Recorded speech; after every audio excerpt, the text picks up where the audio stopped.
What's up, everyone? This is SkyTech Freak, and today what I'm going to be doing is actually transplanting this entire PC build into the NZXT 510 Elite case. So this is actually the Corsair 465 case, and I've tried to stick with the Corsair theme as far as possible. So I've actually got Corsair fans on the heatsink of the CPU cooler. I've got Corsair fans all around. I've got Corsair RAM. I've even got a Corsair PSU.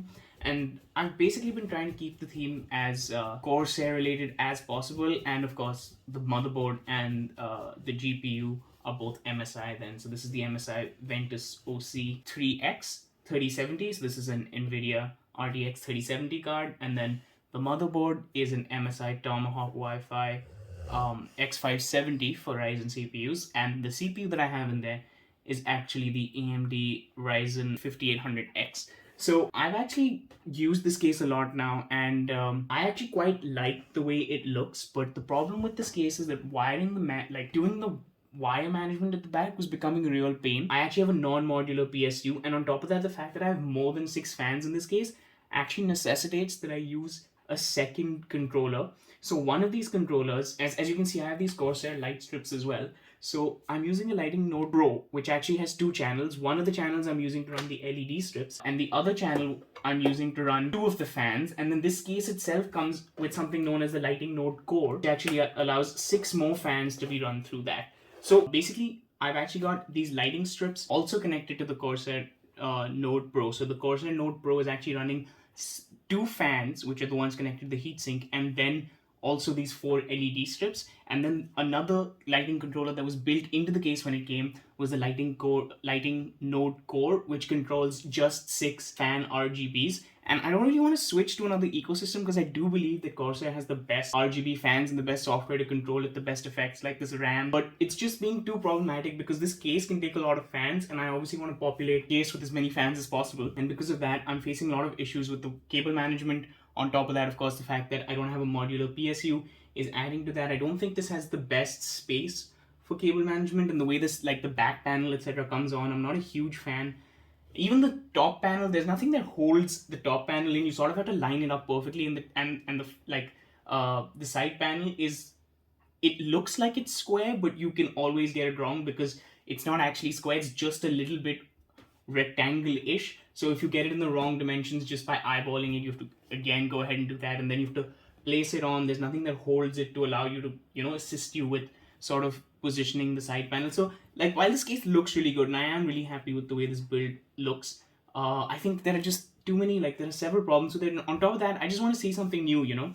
I know this case will do far better thermally and temperature wise and performance wise as a result of those thermals than I know the H510 Elite will do, but I just want to give it a shot. I want to see if building in that case will actually be helpful.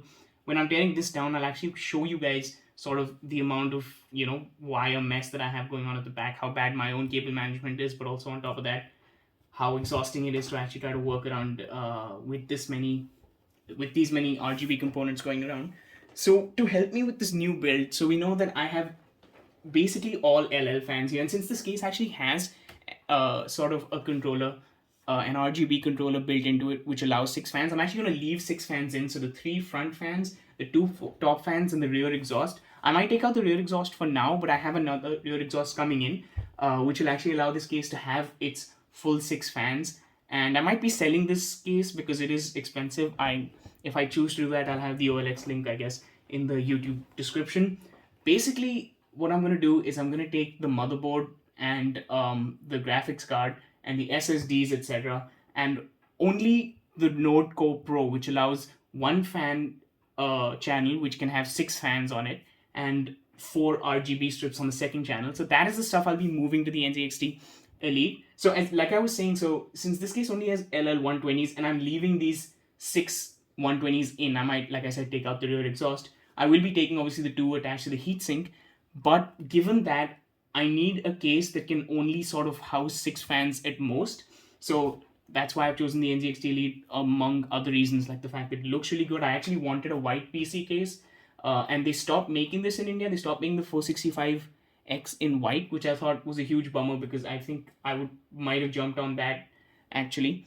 But yeah, so another thing about the NZXT Elite, besides the fact that the thermals aren't great, we know that it the front and the top exhaust, the front intake and the top exhaust actually use 140mm fans, but I only have 120s everywhere in the system, so I actually had to get myself 3 of these LL 140 fans because I didn't want to use the ones that that came with the NZXT Elite, because I just wanted to have one software that would be controlling everything in terms of the RGB, etc.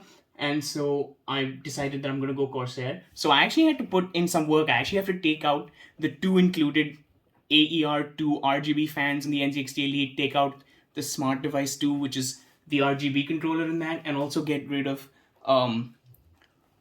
the top single LED strip that comes with it on the second channel. And then I was actually initially planning on just making an NZXT build, so I put in 2 AER non-RGB fans too, one 141 for exhaust on top and then one 120 for rear exhaust. But then I decided that I'm actually just going to do this Corsair build with it, and so I have a whole bunch of NZXT stuff. I have 3 LED strips, I have 2 AER RGB fans, and then 2 AER non-RGB fans, and a smart device that can control 2 channels, one for the fans RGB and one for the LED strip RGB. Again, I'll put all that up on OLX too, because I don't understand why I would hoard all that stuff. It would make sense to just sell it so that I can keep doing projects like this. But yeah, so I guess one of the other things that I want to talk about with a few upgrades I'll be making to the system. So one of them obviously is the fact that some of these 120 fans are going to be replaced by these 140 fans, because 120 fans in the front of the NZXT 510 Elite would just look so odd. It would mess up the whole aesthetic of having that front glass panel. And it's actually still sort of winters in Delhi. That's why I know the 5800X runs quite hot. This is a CPU that runs quite hot, and so it's not advised that you use an air cooler, even if you use an air cooler, to use something thicker like a Dark Rock or a Noctua or something like that. I'm using the Cooler Master Black RGB, but I do have this AIO, and I was thinking about upgrading it for this build, given that I know for a fact already that the NZXT 510 Elite runs pretty hot.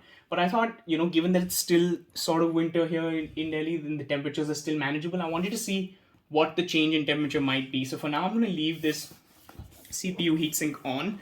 I'm going to leave the Cooler Master Hyper 212 heatsink, CPU cooler heatsink on this one, and I'll switch it later and we can do a comparison of the temperatures. One thing that I am going to be upgrading besides the fan, of course, like I said, I spoke a lot about that non-modular PSU. So I actually have this Corsair CV650 in this. That's a bronze PSU, and I heard later, so I'm still new to the whole building thing, but I heard this CV650 is not the greatest power supply. So I actually got this RM850 Gold Plus power supply. Now I know this is like overkill for a 3070 and a 5800X, but I just thought, in case I have a plan on upgrading to maybe a 3080, I just wanted that sort of like I wanted that sort of wattage headroom. So here it is, the RM850, and I know for a fact that this is Gold Plus, 80 plus Gold rated.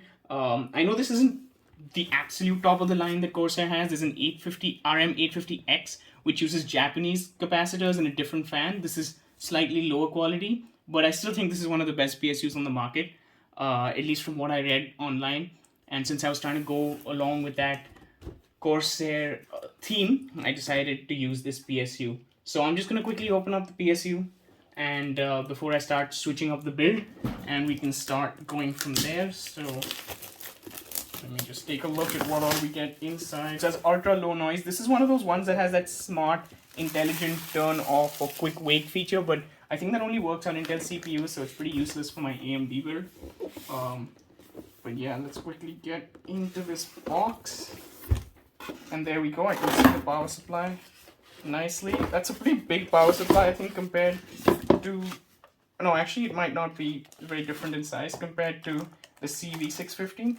So yeah, here it is. Just by holding and feeling it, you can tell that this is like a high-end PSU, even the way that these pins and all work, the fan here, I can really tell that this is probably going to be something that I can keep using for many years.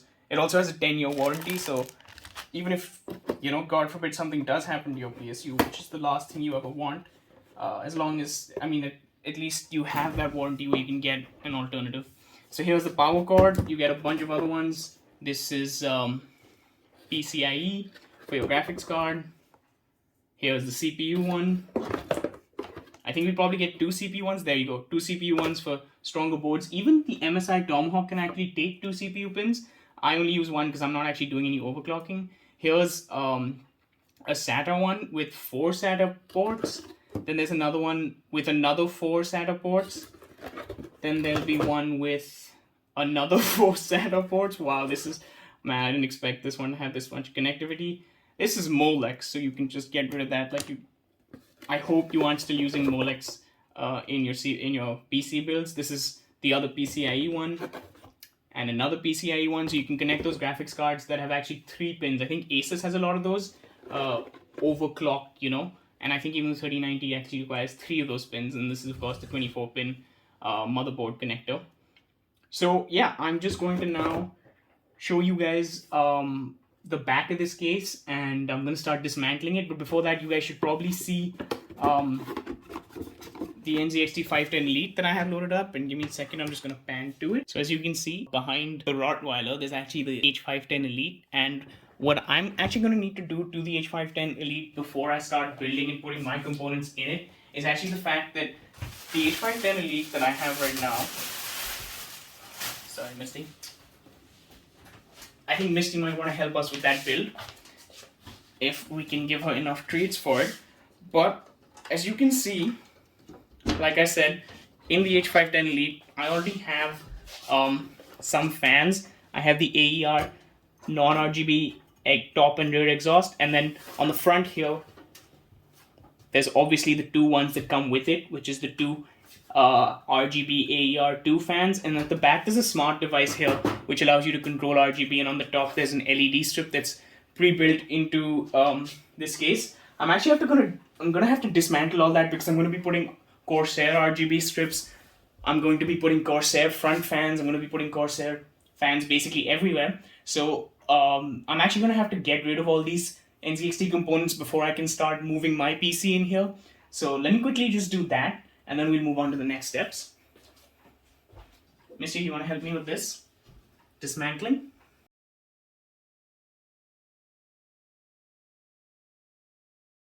So I finally got done sort of dismantling all the parts from the NZXT that I won't be using anymore. I also got rid of the dust filters for now, and some of the stuff at the back that would stop me from being able to reach everything. So I'm just going to put the dust filters to the side because those are things we actually need, along with this front fan and radiator mount. I'm just going to move that to the side, and these are things that I actually want to sell. So here's 2 RGB strips. Here's the 3rd RGB strip that was actually integrated in the case itself. Here's the smart device. So one of these channels can be running those 3 RGB strips. The other channel can be running these 2 AER RGB fans, and it also has 3 fan ports, so you can control those fans using the NZXT CAM software. Here are 2 of the other NZXT fans that are AER fans, but they're non-RGB. So we just put all of this to the side. I'm actually going to move this stuff away now, so we have more space for the final build. So now comes the tough part. This is where we actually have to unscrew and remove all the parts from my current build. Before that, I just want to show you how bad this thing looks from the back. And trust me, I did my best to manage these cables. Now, I'm not a cable management expert or god, but I did my best to manage these cables, and they still look like this. Now, I feel almost funny saying this, but I do feel like I can track where all the cables are going. I know where most of them are. There's a fan hub here which allows you to connect 1 fan port to 4 fan ports. This is my crucial 2.5 inch 1 TB SSD, which is where I have my Windows boot on. Here's a 2 TB hard disk. And then this is the node. These 2 together are the node core. This is the node core, and this is the fan control that goes into the node core. Into the node Pro. Sorry, this is the node Pro, and then this is the node core that comes inbuilt with the case. So you can see there's like no cover, etc. But 6 of my fans are connected to this, and only 2 of my fans are connected to this. Luckily, we'll only be needing to take out these 2 things. This one stays on the case, of course, and since I'm not going to be removing most of the fans anyway, most of the fans get to stay on the case and on the Controller Pro as well. So I'm just going to slowly now start removing the fans that we start removing the parts that we no longer want, and this will just be sped up for you guys.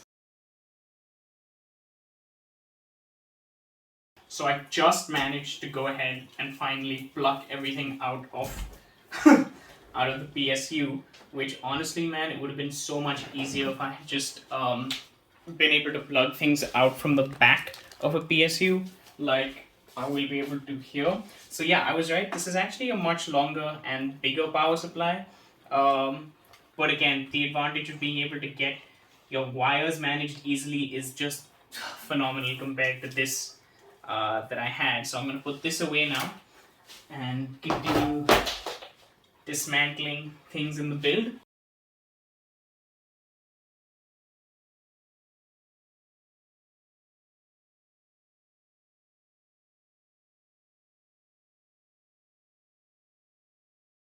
So I finally managed to get my motherboard out. It's the X570 Tomahawk by MSI. Here's the chipset fan.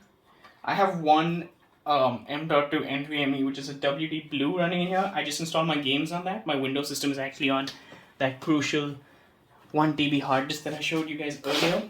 But yeah, let's now get rid of this, make some space for the next bit.